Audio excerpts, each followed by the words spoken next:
They're both a psychotic mess. Aren't people in school gonna pick up the fact that this is about Lexi's friends and now she's exposing Kat? I control what I wear, what I eat. I belong to you. We haven't seen McKay since the first episode. Aren't you afraid people are gonna look down on you? She's a woman. They already do. Jake and Marta's relationship was our first impression of love. He misses Maddie. He realizes he fucked up too much with Maddie and he can't go back to her, but he misses Maddie. That's why he keeps trying to dress Cassie up like her. It's Jules.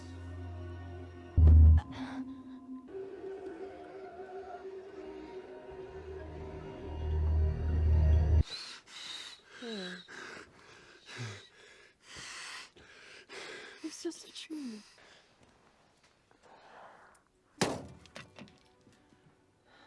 Get it out, babe. I'm afraid to tell him. Bad enough to stay in East Highland for the rest of your life? Fuck no. I feel like I'm gonna break his heart. It's good practice. I feel like it's gonna be the purple dress or something. Enjoy it. Yep, she looked killer in that. This is it, people! It's fucking showtime! Let's go! You ready? Yeah, I'm fucking ready. Yeah, you ready? Yeah, I'm fucking I love that. Again, we will replace you. With who? He's asking with who? A blind 3-year-old could do a better job than you. Lexi is awful. What is gonna happen here? All right, babe. Time for me and the boys to work out. You guys are so gay. Babe, that's not funny. Friend never came to pick up his ticket. Ooh, be careful of that, sweetie. He might have a cop car outside. It's gonna be like... You think other people think that I look handsome? I do. Oh, I do too. Oh, this is so hard for her, but you know what the right decision is. Custer's a freaking idiot. Lori is his contact. So the fact that he is working with the police and then is going to Lori's house, she would freaking kill him. Literally would kill him if she knew that. Not only should he not be working with the police, but he's screwing over his friend and jeopardizing his safety and Faye's safety in regards to Lori. I'm so fucking... How you doing, player? Ash knows. That sealed the deal right there. Ash fucking knows. Everything good? All right, come on, get out of here. Run along, Oh my babe. god, they're fucking torturing me. Hey, Paulie, could you rub a smidgen of oil on my back? Rue. Uh-oh, that's scary.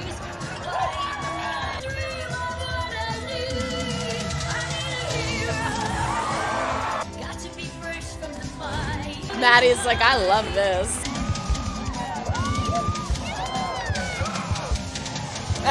Jules. Can we just like stop and cheer for Ethan for a second?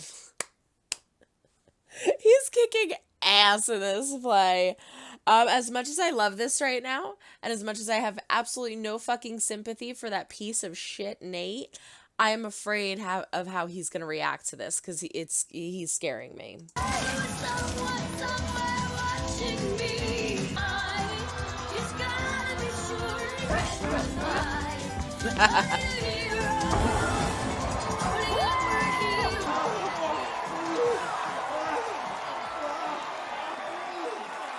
Lexi, you're a fucking G!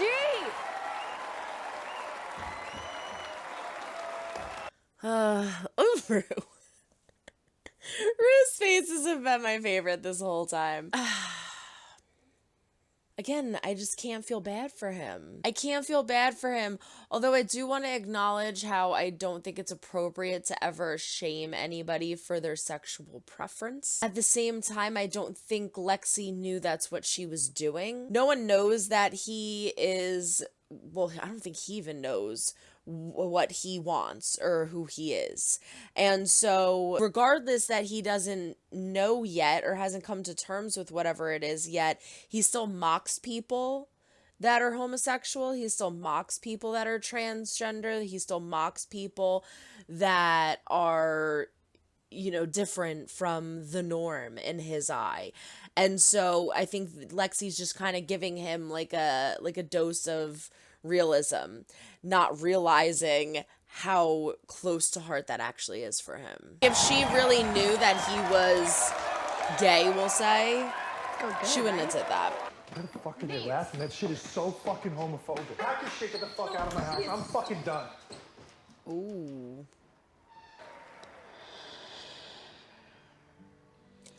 Look at that fucking shot.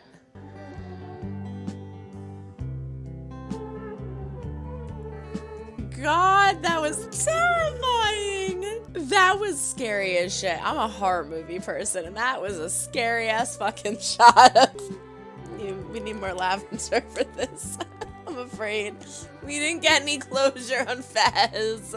Let the lavender reduce the stress, Jesse. Breathe in, breathe out. Alright, so there you have it. Episode 7, The Theater and its double.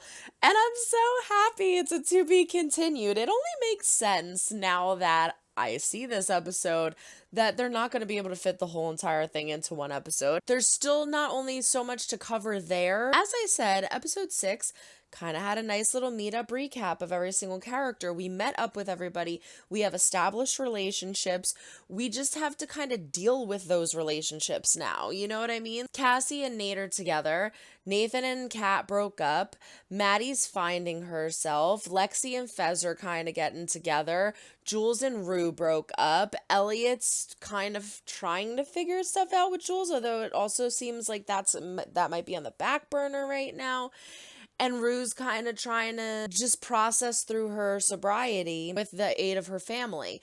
So we're just kind of just dealing with the situations now that everything is developed so interestingly. I mean, from the start of the season, we had our characters, and then all throughout we had just mass chaos and destruction. And now here we are at episode 7, and I'm like, I'm kind of comfortable here. How did we get here?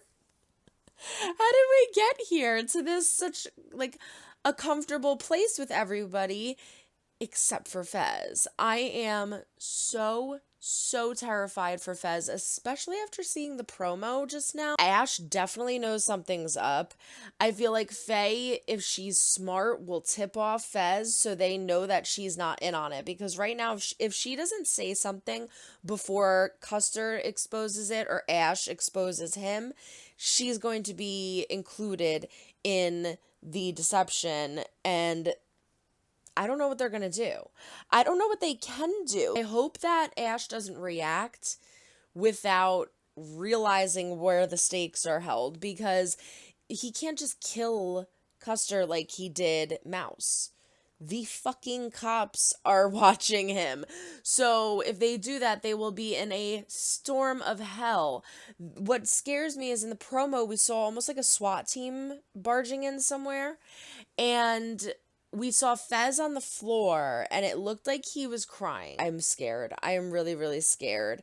Fez did not show up to Lexi's play yet. He's trying to leave, and then all of this drops. I'm just so scared to see where that goes. I do not want him to get hurt. I love Fez. Rue is loving this show. Rue is absolutely loving the play. She's laughing. She's smiling. She's seeing her life through someone else's eyes and interpreting the situations that she may have been a little cloudy on because she was on drugs some of the time. And she's kind of just accepting it. You know, she's taking it and accepting it for what it is, and it's helping her with her process, which I really love and I think is great. I'm just hoping when they show the part with her father's funeral scene that she doesn't get triggered and get more emotional. However, they were touching on it in the beginning and she seemed okay, so I think she'll be all right. We have her and Jules kind of trying to exchange glances and not catch the other one, and then they catch each other, and we see they have this scene in the bathroom where they run into each other and Rue says, "Sup?" and just walks out. And I don't know where they are trying to have the two of them fall right now. I know that it's very early on. I mean, we just had that brutal conversation between her and Rue the last time that Rue was high, and it is very difficult to have a conversation with somebody after partaking in a conversation or incident like that. Rue needs to be focusing on herself, and honestly, Jules needs to be focusing on herself too. I am surprised that we haven't seen any struggles with Jules and self-harming, because that was an issue of hers in the past that she's dealt with a lot to move past. But I'm assuming that because we have her going to this therapist, we're not seeing these sessions, but we know that they're happening, and that's helping her. So I'm glad to see that the both of them are kind of going through what they need to go through to move forward. We see Jules destroy the tape, which I'm sure was very liberating. They seem to be in an okay place. We had the whole conversation with Leslie, Rue's mom, saying, it is what it is. You make your own choices now. Whatever you want to do it's your life. And I respect her and I understand that. We have a nice conversation with Rue and Gia, and then Rue finds out from her mom that Gia's not perfect little Gia getting good grades and being a good girl. She's being a teen and she's making mistakes, and there's something going on, and whether it's that she's depressed over Rue, which is what I think it is, or it's something else, there is something going on. And Rue is starting to notice this now that she is sober, and I want to see their relationship blossom and grow. I think that would be really nice. We see this scene of Nate dressing Cassie up like a little doll. And it's so amazing how sometimes something can be so powerful and you weren't even expecting it to. Like, at first I see he's undressing her, and I feel like they were alluding us to believe that it was leading into a sex scene.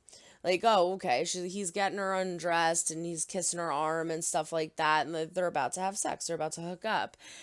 And then he starts putting clothes on her. And this is what I said in the last 2 episodes. She follows him around like a little puppy dog, like a little Barbie doll, like, point me in which direction you want me to go, and smile. And it's creepy. It's very, very creepy. And they are both loving this. I mean, again, in season 1, Cassie with McKay, everything that she tried to do to be his perfect girlfriend, and it just wouldn't work with him. And now with Nate, we have this perfect person for her to treat her the way that she's always wanted to be treated. She just wants to be loved. So tell me what to wear, tell me what to eat, tell me what to say, and tell me who to be friends with, because all I want is love. As long as you give me that love, I will give you myself in any way you want. And that's how desperate she is to be loved. So it's deep down, it's actually really sad.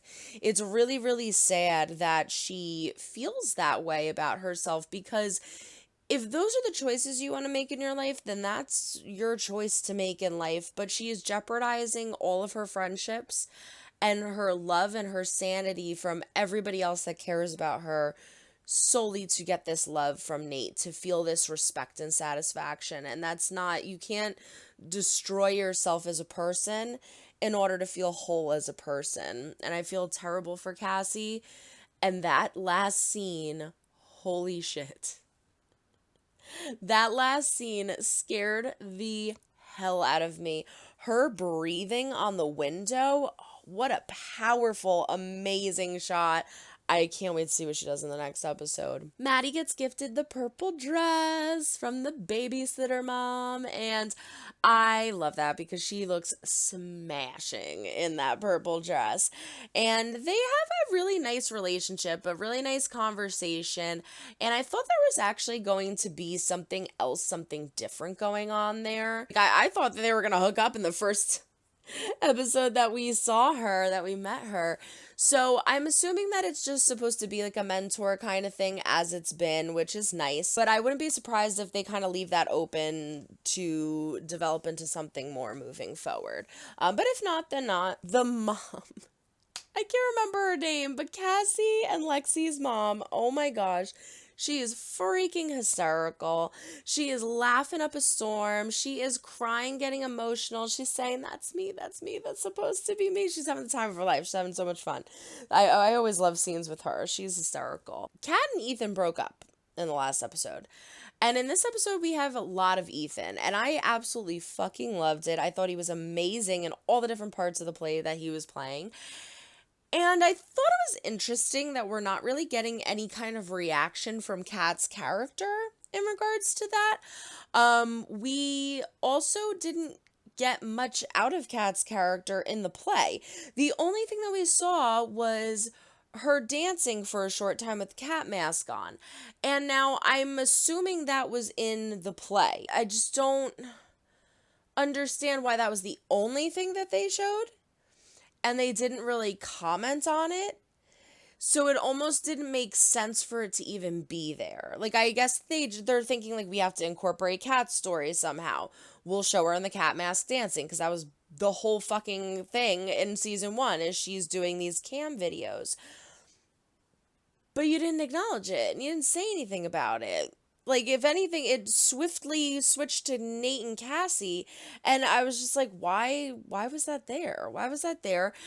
Also, people at school are going to realize and pick up on the fact that it's Lexi and her friends, so if you do mention something about that, and you show that, you're exposing Kat for being a cam girl, which is something that she didn't want to be exposed for, thus why she wore the mask.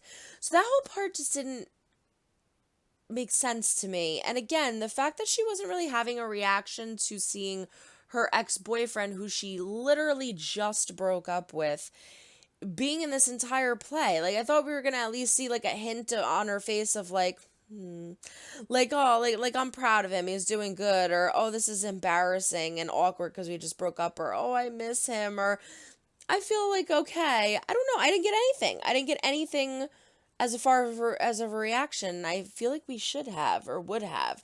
So I don't know. It's just really weird. Again, I talked about this a little in the last episode, and I think the one before that. What they are doing with Kat's character is really bothering me, and it's really strange. I talked a little bit about the whole rumors of the fight. Like, I don't know why I went like that. Rumors of the fight that occurred between Sam Levinson and Barbie Ferreira. And again, it's never been confirmed. It's not really been denied either, but it has not been confirmed as to what happened.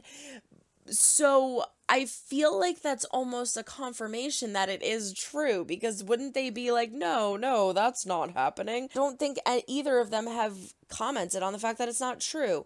They just haven't said that it is. So I hate to say this, but Kat went from being one of my favorite characters all throughout season 1 to me almost not wanting her in this show, if that's what we're gonna get from it. And I know that's not Barbie's fault. It's not Barbie Ferreira's fault. But if I'm treating this as a character in a show, I loved her story. Literally, again, went from being like, Fez is always gonna be my favorite, hands down. And I'm always going to have love for each and every one of them, but we'll say Fez, aside from Fez, Kat was my favorite. And so to see what they're just doing with her character this season, it's just very disappointing, and it's kind of getting annoying at this point, and it's ruining the rest of the show for me. Like, it's taking me out of the experience and the interactions with the characters that she's with, because I feel like I'm not watching Kat. I'm watching Barbie Ferreira not want to be there. And regardless of whether that's her fault or not, I don't think it is, but I don't want it there. I don't want it there. Like, it either needs to change, or she needs to leave the show. And I don't want to see her leave the show because, again, she was my favorite fucking character. I really like her, but it's so weird having her in these shots when they're in the hallway and it's Maddie and Kat in the hallway and Nate and Cassie walk by them and Maddie looks at Kat and goes, well, she's sure playing the part. And Kat's like, and I'm like, that was the weirdest fucking laugh and reaction. It's like, it's almost like this poor girl is like a prisoner on this fucking TV show and she just doesn't want to be there and she can't leave. So she's just like trying and doing the best that she can, but it's not working. So let me know what you think in the comments. I hate the fact that I fucking feel like that because I really like Kat, but I almost, it's like for the sake of Barbie's sanity, I want her to be okay and I want her to be happy and she just doesn't seem happy here and it's upsetting me. Moving on. Last but not least, the Nate situation. I am very, very curious to see what everyone has to say about this last incident because I paused it right before Nate walked away or was walking away, and I think it's interesting that they took that approach. Again, I explained it a little bit in the reaction. I understand what Lexi was trying to do. I can make my assumptions of what I feel like it was, and I don't know if they're accurate or not because I feel like they didn't really clarify. So I'm curious to see how they touch on that in the next episode. But as Nate said, that was homophobic. And right before he said that and I paused it, I was kind of like, it's kind of making a mockery out of homosexuality. And I don't think that was Lexi's intentions. I think she was trying to show that there are certain people within like football team, for example, as she used, where you have like these macho man, like manly guys who kind of make fun of homophobic or who are homophobic, who make fun of gay people, who make fun of trans people. We've seen Nate do this many fucking times before. And deep down inside, they have certain emotions towards certain people, and that's why they're homophobic, to hide those emotions and those feelings. So I think she was trying to make a joke out of that. Like, you're so ashamed of who you are that you hurt other people because of it, and so then now I'm gonna have everybody laugh at you. But at the same time, it is a very triggering experience for someone like Nate, who we learn in his episode in season 1, they literally bring it up, the point of when he was on the team, how in the locker room he would look around and stare at everyone's penises because he'd never seen live ones before, and on other people, obviously. And so it's just the whole situation. Lexi didn't realize this, but it was very, very deep and very, very triggering for Nate. And I don't like to see anybody be triggered by past trauma like that. But if there were someone to have it done to, it would be Nate. Because he is such an asshole piece of shit. It's like, again, I don't like to see anybody suffer, but to the extent that Nate has gone in regards to certain people in certain situations, I cannot feel bad. I cannot sympathize with him. He is so awful. Like, after what he just did to Maddie in episode 6, now I'm supposed to feel bad that he was triggered in episode 7. I think that's what they're trying to show with, like, yeah, it was a little triggering, but fuck Nate. At the end of the day, fuck Nate. But yeah, overall, that was a really fun episode. It was a nice little breather and kind of break from the mass amount of chaos that we've been consuming in the previous episodes. It was still very, very stressful, again, in regards to the whole Fez and Ash situation. And we still didn't get anything from fucking Lori, which means that she's probably gonna just pop up randomly in the next episode and scare the living shit out of all of us. Like, I literally would not be surprised if the season ended with Lori kidnapping Rue. Or, like, kidnapping Jules and her or something. So, we'll just have to wait and see. But next week is finale night. And I can't wait. And I hope Fez is okay. Everyone throw it like a bird, dislike if you do or do not like what you see, but comment down below, let me know why, subscribe if you have not yet, wait till 5 x link the bell to be notified when I upload new videos. Don't forget to check the link down in the description for my Patreon. Follow us on Instagram and TikTok at star_chef_productions or at Puma4107 for Twitter. But that is it. So long, everyone. Try to make someone smile today. You never know when you might need it next. Bye.